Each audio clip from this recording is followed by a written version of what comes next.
Hi, everybody. This is Larry DeBlanco, pastoring at Cornerstone Church in Aberdeen, Washington. Thanks for joining us again. We've been doing a series online here on Facebook on Bible research. Our topic has been exploring Paul the Apostle's life and some of the intricacies that surrounded that. And that ties back into what we'll be doing at the church when we're able to do this Bible research live on the Gospels. We're tapping into some very important areas such as geography, history. I have my brother Al here, and we're going to be going into an aspect of truth here today that I think will help us understand the Gospels better, understand Jesus' life better, and of course, Paul the Apostle and his world. So Al, we're going to talk about the religious systems of the New Testament. I'm going to drop out some names here. We'll get to those maybe individually. We have the high priests, the chief priests, we have the Sadducees, the Pharisees, the Scribes. We're going to get into all of that. So why don't we get started on the high priests, their families. When you and I were in Jerusalem, we were able to explore the ruins in the lower portion of Jerusalem. We tapped into some of the ruins that actually housed the high priests and their families. But let's just talk about it. What's the difference between the high priest, chief priests, serving priests, and those different religious orders? Hey, good morning. The high priest is an interesting character. He is in the lineage of, or supposedly in the lineage of Aaron, the brother of Moses, and set up. And so one priest was put in charge of everything else with a bunch of other priests at different levels. The high priest at the time of Jesus rotated, and so it gets a little confusing. Every once in a while you'll see Annas as the high priest or Caiaphas as the high priest. So, and this, as the Gospels and the book of Acts is written, these have changed, and so don't get confused with just the names. Caiaphas was kind of the grandfather at the time, in this time, and for a while he was high priest. Then his son-in-law Annas became high priest. The book of Acts mentions one time when they gathered his family together, and they use words, guys like John, Alexander, and they gathered the whole family together for a council, the family of the high priest. The family itself that we see is a family that was appointed by a Roman governor out of the city of Alexandria in Egypt. Previous to that, the Hasmonean family, the Hyrcanus family, had taken over the office of high priest because they felt that the high priests in the time when the Greeks were in charge had gone pagan themselves. So we see this flipping of families, and the Jewish people understood that this was supposed to be a hereditary and an ongoing type of a position. The only thing is, every once in a while, the families would get flipped. And then they would appoint one of themselves as high priest. The high priest's duties were two or three different levels of duties. The one that we're most familiar with is the one that comes from the ceremonial duties, where he was the one that would take the incense into the holiest of holies on Yom Kippur, or the Day of Atonement. He would go into the holiest of holies, offer it. He would walk into the holiest of holies with bells and pomegranates on his garments, so that if he ever fell dead in the presence of God, they would have a rope tied to his foot and they'd drag him out. And that was his particular ceremonial obligations. Because of this, he was somehow embedded in the minds of the Jews as being the most spiritual or the closest to God. And therefore, he was given honorable mention everywhere you go, in the Sanhedrin, in courts, just out on the streets. And one of the problems with this apparent family at the time of Jesus, and you can see it in Jesus' anger at the money changers, was that they were not above using the influence and the money of the temple for their own benefit as a family. It's an interesting position. You'll see referred to in the Bible that when Christ's time, he was taken before the high priest, and the high priest himself seemed to have almost an ability to sentence somebody over and above the courts. So there's this curious position of the high priest. He was supposed to be just a portion of the Sanhedrin in his obligations, but daily he would be up in the temple area, and he had his servants and his own bodyguards, and so it was almost, I look at it as somebody that operated in the city with his own sort of independence. So, is there a difference between the high priest and the chief priest? Chief priest, yes. The high priest had overall administration over everything that went on in the temple. The chief priests, again mentioned in Scripture as somebody different, they were the ones who stayed in the temple, and one would be in charge of incense, one would be in charge of guarding the gates, one would be in charge of the sacrifices and the water. And these chief priests were permanent priests that stayed and served in the not so much served, but oversaw the other priests who would do their actual duties. And so these chief priests, again, were paid well. These were given positions by the high priest to their favorite friends and probably cousins and nephews and all these other things. And this became another layer of priesthood called the chief priest. We see him right now. And that now brings us to the serving priests. Where did they come from, and what was their role? Serving priests were, they were of the tribe of Levi. As Moses said, there was one tribe set apart to be serving priests in the tabernacle, and later when Solomon did that, he drew up the Levites to be the priests that served in the temple. Now, the temple tells, or history tells us, and history written in the Jewish tradition tells us that these priests would be, some would be musicians, some would be just be guards. They'd have a whole bunch of different functions in the temple, and they were drawn from Levites around the whole country of Judea, and where they lived normal lives, and they would come in for 1 month a year and serve. There were some exceptions to that. In the time of Nehemiah, when he came back to when Darius, the king of Persia, sent him back to rebuild the temple, there was not enough Levites that came back with them from Babylon to actually do all the sacrifices and all the serving. So they set up what the Bible calls courses, and these would be honorable men from other tribes that would help these serving priests. And what I mention that because one of the most interesting ones of that is when the story of John the Baptist's father, who went in one day to burn incense, which was a once-in-a-lifetime honor. In the early morning incense, and everything would be closed, and he'd go in and burn this incense. And it said he, by course, did this duty. He wasn't a Levite himself, but he did by course.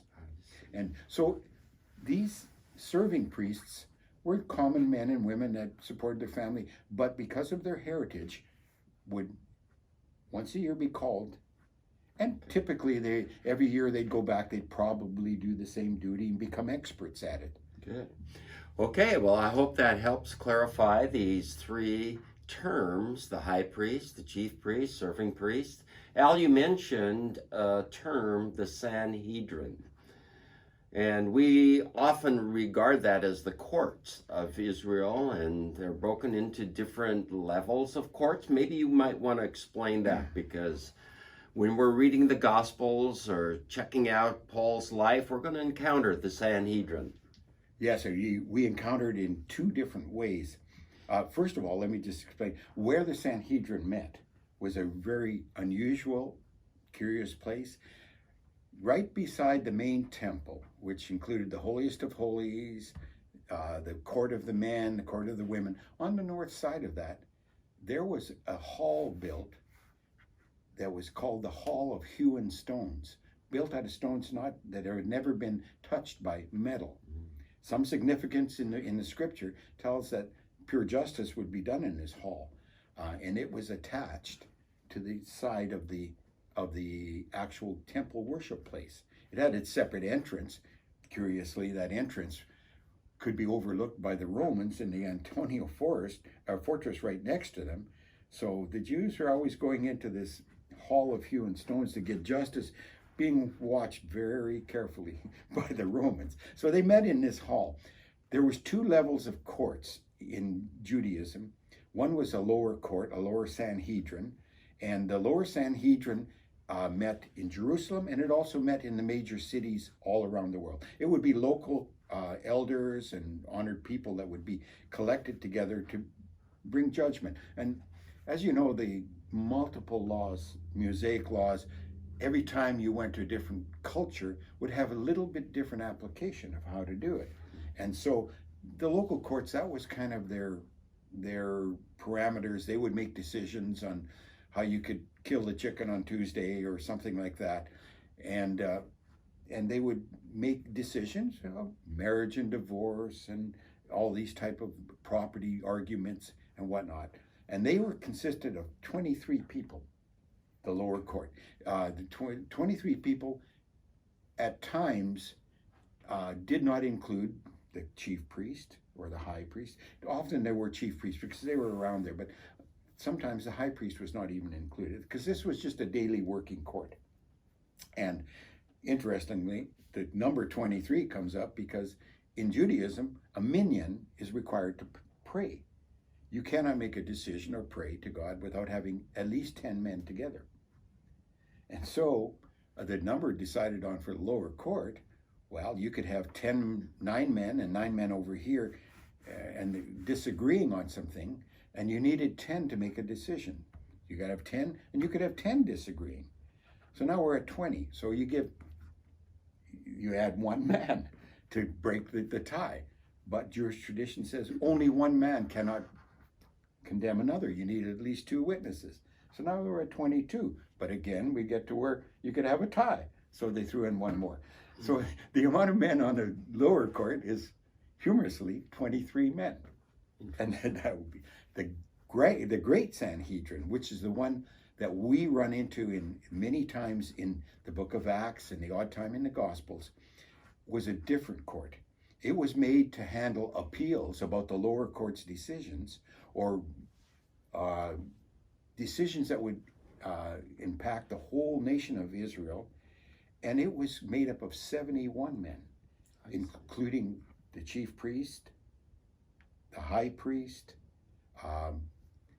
their families usually teachers of the law from all schools, including the school of Hillel, Shammai, the Essenes, and some Sadducees, and then just some wealthy or honored elders of the whole city.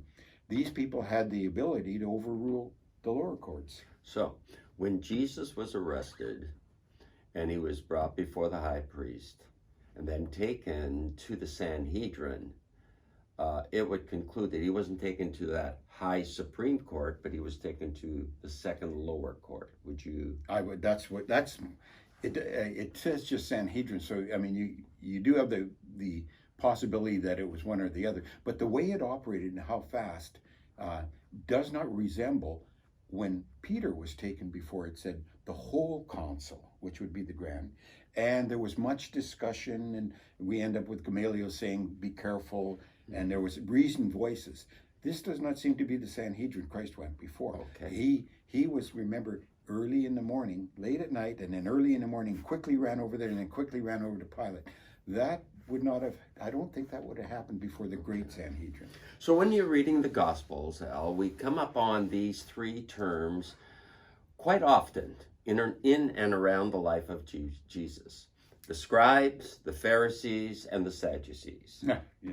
Could you quickly give us a definition on who the Scribes are? Who are the Pharisees? We touched that a little earlier on some previous segments with Paul the Apostle, because he was a Pharisee, but the term that we have not explored is the Sadducees. So give us a little overview of those. The Sadducees were a group of Jews almost all the writings talk of them being wealthy and therefore influential. They had representation in the Great Sanhedrin and in the Lower Sanhedrin. They differed from the Pharisees in that they did not believe that that once man died, that there was any spirit that went on. They believed the best you could do is please God in this life, and there was no judgment or repercussions or rewards afterwards. They did not believe in that. So that is totally different than the Pharisees, who definitely believed in all this. And you can see this conflict going on in the scriptures many times. The Sadducees, if you notice, when they would show up, they would tend to ask questions that seemed to goad the Pharisees and make fun of them of their unbelief. I mean, I think every one of us has sat with a mouthy atheist and had to put up with the goading. Oh, so you think this is going to happen so you believe in a God that does all these other things. Well, I think the Sadducees, to a certain extent, were Israel's atheists to a certain extent.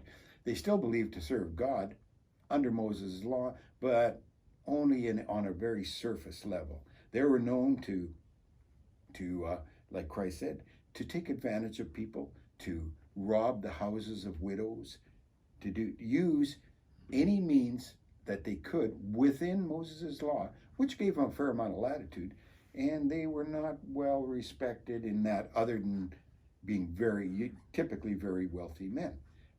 And they became almost amoral in that thing. They were different, and they were in definite opposition to the Pharisees, and they looked at Christ as a Pharisee.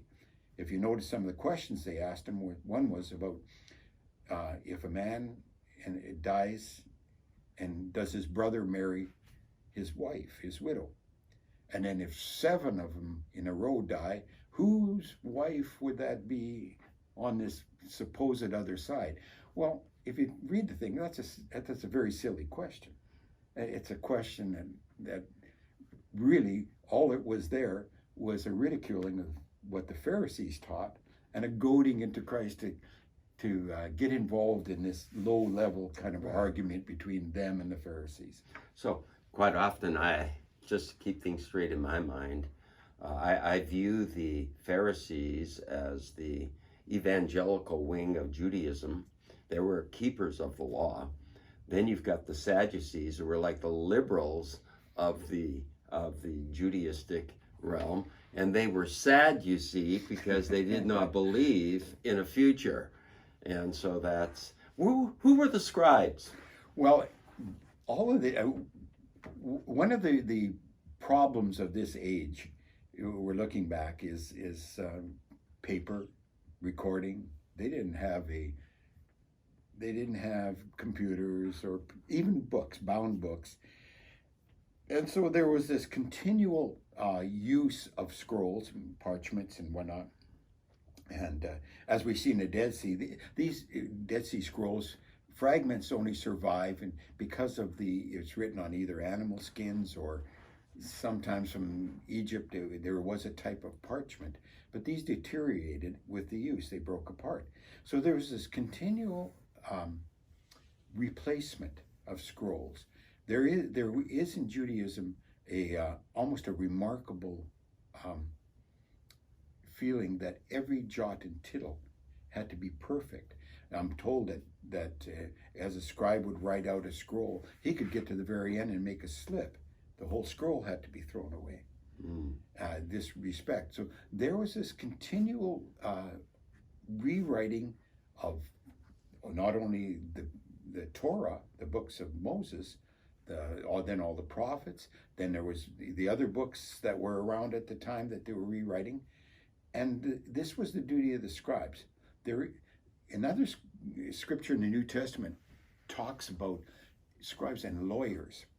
So there seems to be a legal part to what they do also.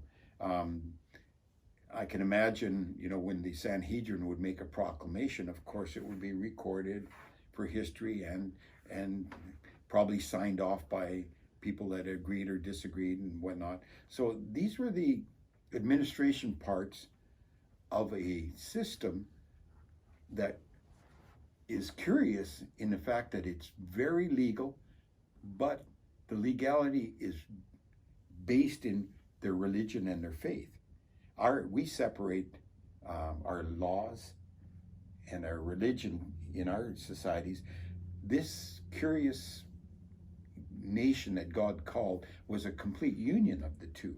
And that was the whole idea, to keep their laws, the way they thought and everything else, to be in perfect harmony with what was given to Moses. Okay, there's one last one that I want us to tackle, and that is the term rabbi. Because we see Jesus referred to as a rabbi, and then we know that rabbis exist even today. So what does a rabbi do? What does it mean to be a rabbi, Al? Well, a rabbi is, the word is basically, the common word for it is teacher. And many men in the Bible referred to as rabbi. Gamaliel, being as far as we know, all he did was teach the law and oversee the Sanhedrin. He was called a rabbi. They did have different words, rabban and things like that, that gave an elevated status to certain rabbis. And the position of rabbi is one that people would use the word to acknowledge, okay, I'm asking you a question, and I will listen and believe to what you're saying. So what happens with rabbis then is that they would often receive that position from a local synagogue. They would say, okay, you're a rabbi. They may have 10 rabbis in one synagogue. And so it's a more of a general term to somebody that they acknowledge has something to say. Well, folks, I hope this is helping you in our Bible research. So when you read the Gospels and you come across these terms, you'll be able to have a better understanding. And of course, not only with the life of Jesus, but with other characters throughout the New Testament. Thanks for checking in with us. We're going to be back next week with more Bible research. God bless you.